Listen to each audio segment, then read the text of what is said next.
I'm bringing you the most critical stories unfolding across the globe right now.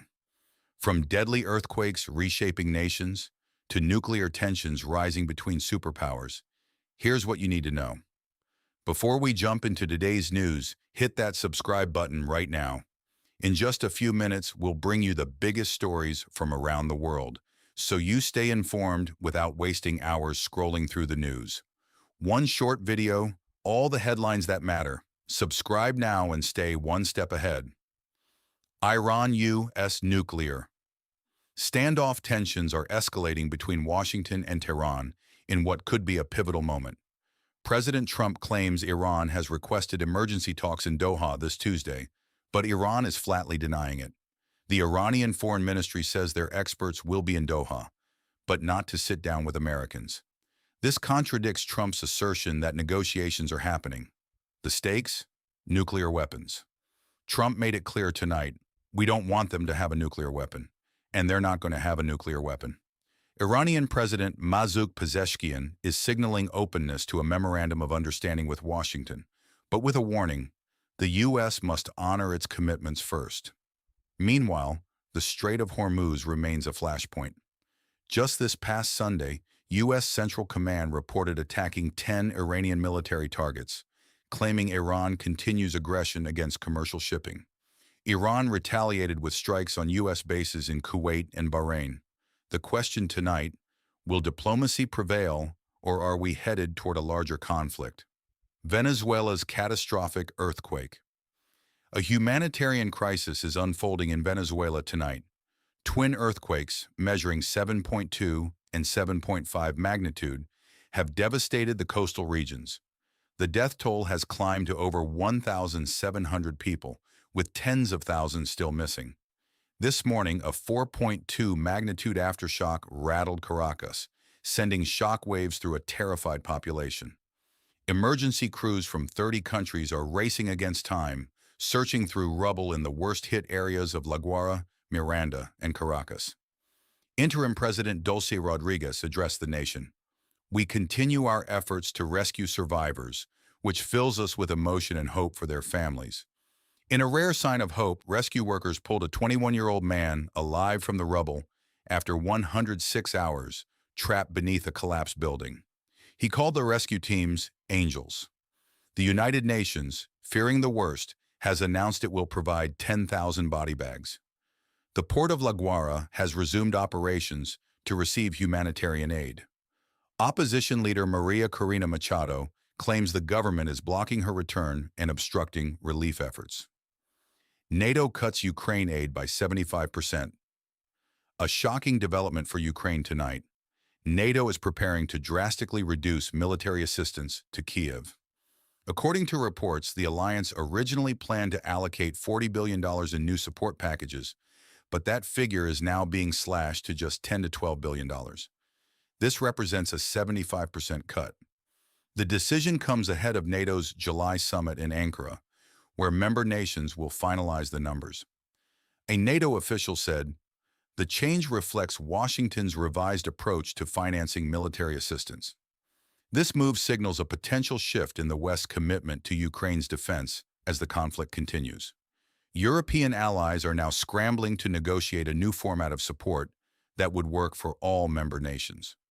The question tonight, will Europe step up to fill the gap, or will Ukraine face a critical shortage of weapons and ammunition? Russia arms shadow fleet. Russia is militarizing its covert oil tanker fleet, escalating tensions in international waters. The Times published photographs tonight showing a Cord heavy machine gun installed on board the Russian tanker Marshal Vasilevsky. This is no accident. It's a calculated strategy. Defense experts say arming these vessels makes them nearly impossible to intercept. According to Patrick Boulder of the Hague Center for Strategic Studies, the armed ship sharply complicates any attempt to inspect or capture it by European military.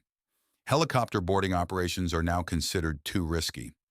Russia's shadow fleet, vessels designed to evade Western sanctions on oil exports, is becoming increasingly dangerous. The European Union has been exploring interception as a pressure tactic against Russian oil exports. But these armed tankers change everything. This escalation marks a dangerous new chapter in the economic warfare between Russia and the West. Europe gripped by deadly heat wave. A deadly heat wave is claiming lives across Europe at an alarming rate. The World Health Organization is reporting at least 1,300 deaths linked to record-breaking temperatures, and that number is expected to climb this weekend.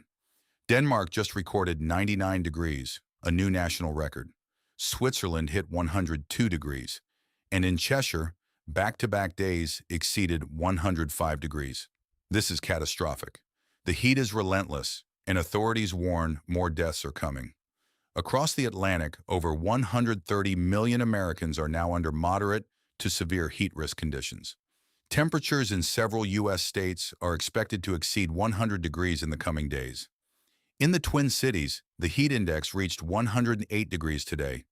The Salvation Army has opened 7 cooling centers. Experts are urging people to maintain air conditioning systems, use curtains to block sunlight, and adjust thermostats.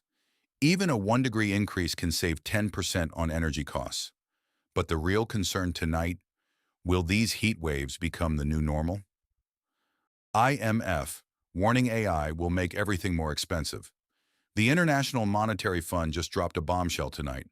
Artificial intelligence could trigger a global inflation crisis. The IMF's chief economist, Pierre-Olivier Gorinchak, says AI is creating inflation through 2 channels. First, the supply side. Building AI infrastructure is astronomically expensive.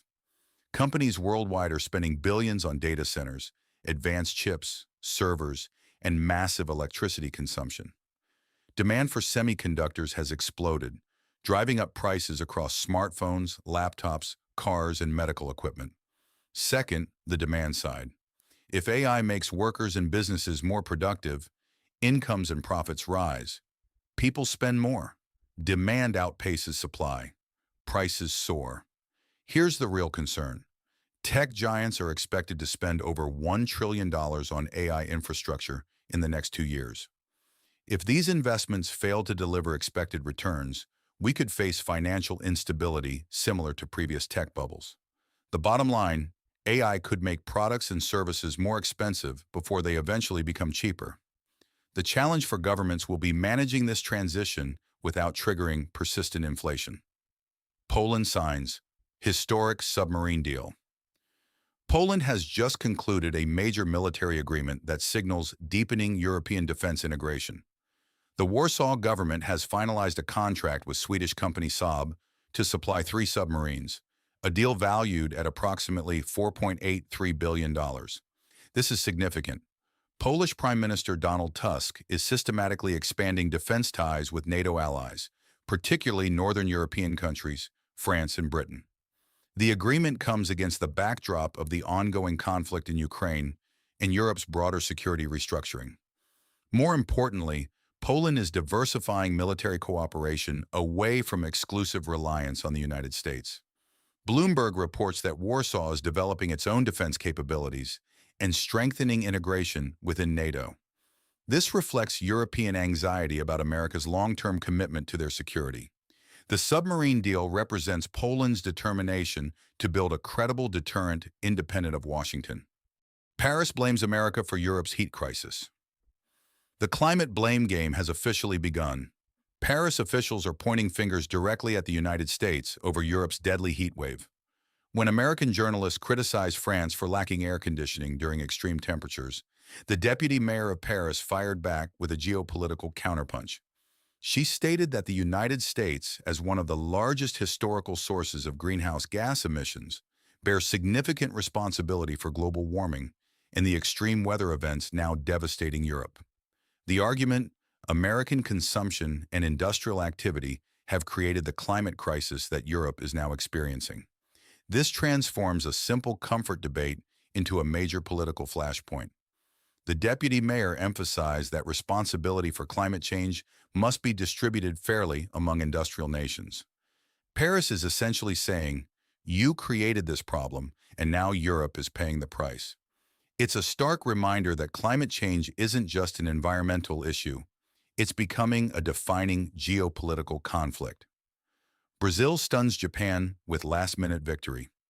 In sports news tonight, Brazil has delivered a dramatic victory over Japan in what fans are calling one of the most thrilling moments of the tournament.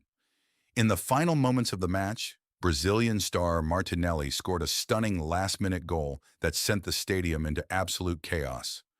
Brazil! Brazil! Brazil! The crowd roared as fans erupted in celebration. It was a nail-biter until the very end, but Brazil's determination prevailed. Martinelli's incredible finish has secured a crucial victory and advanced Brazil in the tournament. The moment reminded everyone why football is called the beautiful game. Anything can happen, and last-second heroics can change everything in an instant. Those are your top stories tonight. From nuclear tensions with Iran to Brazil's stunning football triumph, the world continues to move at breakneck speed. Stay informed. Stay safe. I'm back tomorrow night with more breaking news.